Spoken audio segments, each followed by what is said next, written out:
The UK has a shortage of 330,000 workers right now. And the interesting thing is that the majority of these jobs belong to the low-skilled economy. And that means two things for you. The first thing is that the UK, despite all the news you might be hearing, is still looking to recruit from outside the country for crucial roles. It also means that they're not looking for just tech professionals or healthcare professionals. It also means that they're looking for people from across industries to fit roles here. So in today's video, we're going to be talking about which skill sets are facing a shortage in the UK and whether the skill set you're in right now can help you land a job in the UK. We're also going to be talking about the shortage occupation list and how it can help you in your move to the UK. If you're new to my channel, my name is Ashika, and on this channel we talk about moving to the UK, Germany and a lot of other countries. And with that, let's dive in. Now, thanks to Brexit, the UK currently has a shortfall in these industries. Transport and warehousing have a shortfall of 128,000 workers. In wholesale and retail, there was a shortage of 103,000 workers. Hospitality and the food sector had a shortage of 67,000 workers.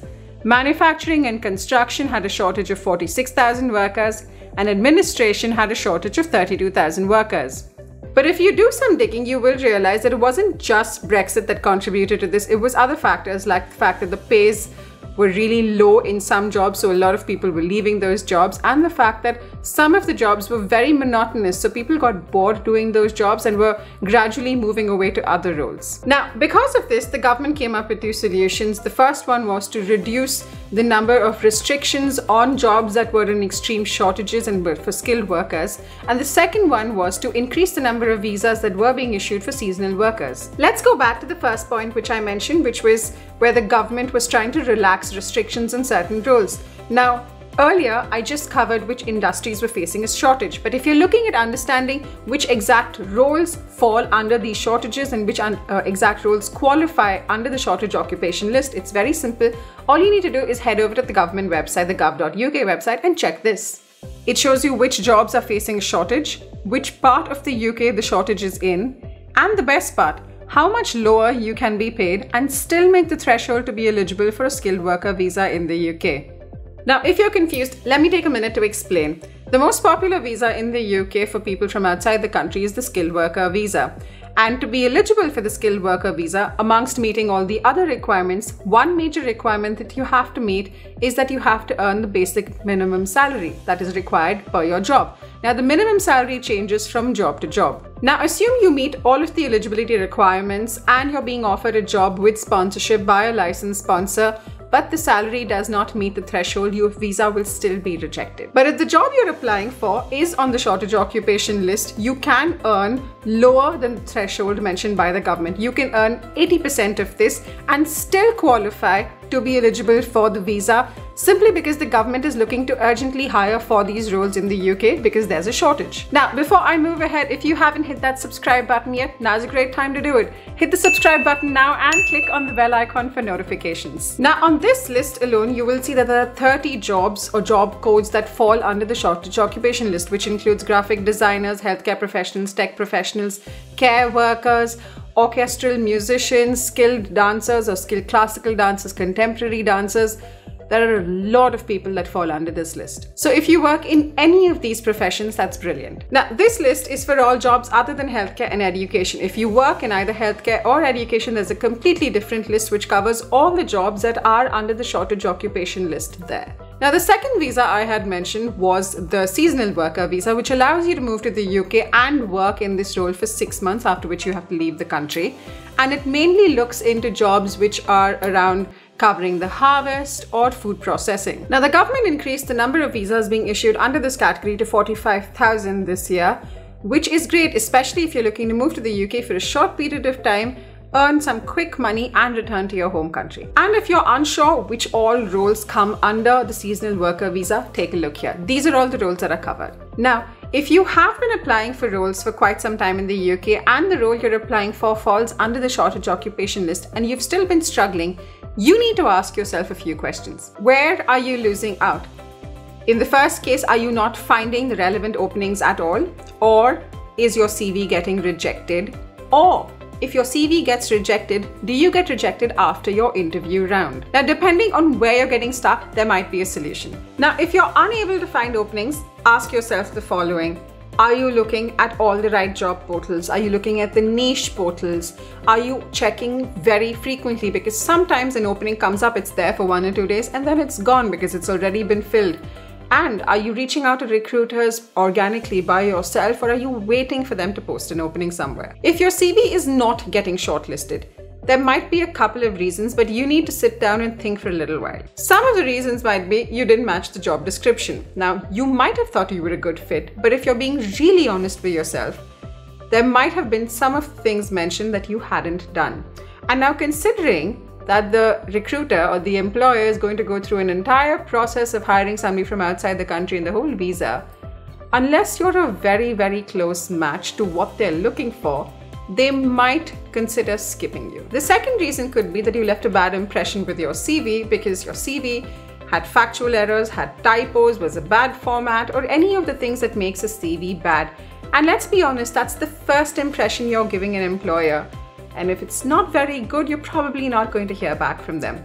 Speaking of which, if you need any help making your CV as great as it can be, get in touch with me and my CV review team will help you build that close to perfect CV. I will leave the link in the description below. The next reason could be you weren't the only one. LinkedIn tells you how many people have applied for a certain job. That should give you a good indicator if it is on LinkedIn. And to be really honest, if any one of them is as good as you are and doesn't require sponsorship, they already have a leg up. A lot of people say that they apply to a ton of jobs and they don't really hear back from them. And you know what? That's really common.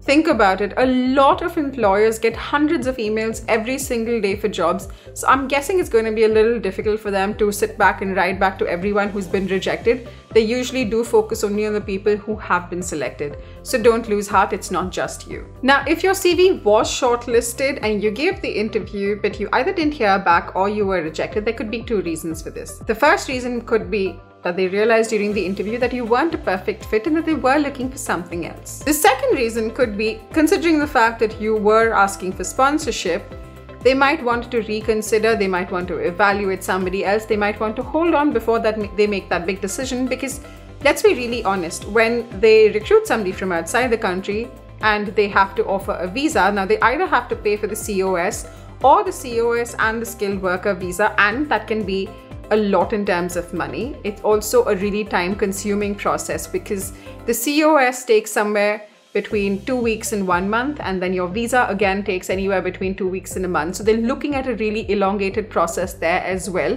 which sometimes make them reconsider, especially if they have somebody of a similar skill set, or if they're unsure if they want to wait for this much time or spend that much money. Now, keeping all of that in mind, this is what I suggest you do if you're still looking for a job in the UK. The first point is dedicate time every single day.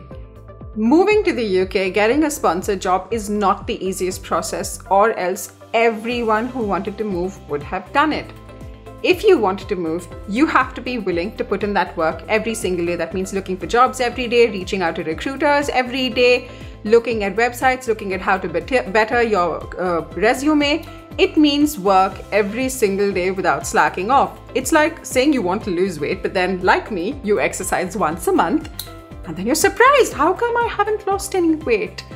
Don't make that mistake. The second point is do your research. Understand where you should look for jobs. Understand what you need to mention in your CV, how your CV should look. Understand what the job process is like. If you are starting your journey of looking for a job in the UK from scratch, let me be honest, it's not the easiest thing to do, but the good news is it's easily learnable. I've created an entire course which talks to you about how you can improve your chances of landing a job in the UK, and it gives you tips on where to look for jobs, including mainstream job sites and niche job sites. It gives you tips on how to build that perfect CV. It tells you what you should be looking for during the interview process, where to look for jobs, how to look for them, how to communicate with a recruiter, and a lot more. If this is something that interests you, I will leave a link again in the description below and you can definitely sign up. Now, the next thing you want to try and understand is how can you stand out in a positive manner? From all of the applications that the employer receives, how do you ensure that they remember you, that they recall you at the end of the day? And some things that help over here are extra certifications. if you can speak multiple languages, and I'm not talking about Indian languages, I'm talking about other languages which actually can be helpful in business terms. It could be awards you have won, and I'm talking about industry awards and not necessarily the ones that your organization gives out. It could be that you have a patent in your name, something or the other that helps you stand out from everybody else and helps tip the scale slightly in your favor. And finally, if you require sponsorship, please mention it during the interview. And it's important that you bring it up in a context where you help the employer understand that you've done all the background work, you've done all the research, you let them know that you meet all of the eligibility criteria, and that just might help influence their decision and reassure them that, all right, this person knows what they're doing. It's probably going to be an easier process than we're thinking of. So while you are mentioning sponsorship, reassure them that it's going to be an easy process. Now, to help with your search in landing a job, another thing that you should definitely do is try and understand who are the employers in the UK that offer the most number of visas every year. And if you need any help knowing more about that, watch this.